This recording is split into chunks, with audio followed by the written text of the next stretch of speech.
Di kedai kopi ada orang yang ganggu dia. Jadi saya selamatkan dia. Dia cantik, biasalah orang ganggu tu biasa. Bapak jadi apa dia ni ya? Bapak, Pak Cik. bapak dia banyak. Ya, bapak kenal ni. Assalamualaikum. Start pada hari ni kau jangan naik beca lagi. Punya banyak beca. Besok bapak beli kau rollerblade, kau dalam gelosor sampai kau dia.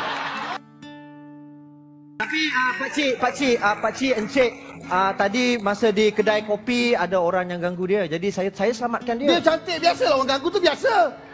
Bapak jadi apa dia ni ya? Minta maaf Cik. Semalam. Tadi aku dengar apa kau cakap, suruh ambil hari-hari. Kau bingit kau bayar? RM40 saja. Setahun? Sebulan. Kalau setahun mending. Bapak janganlah begini. Mengapa dengan bapak ni? Masuk. Tak mau. Apa Dia tolong saya tadi. Suara kau.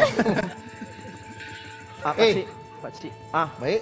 Kalau kau nak sangat, tapi ingat, 1 hari, 1 minit kau lambat, RM5 potong. Tapi kalau saya awal seminit, RM10 bayar saya.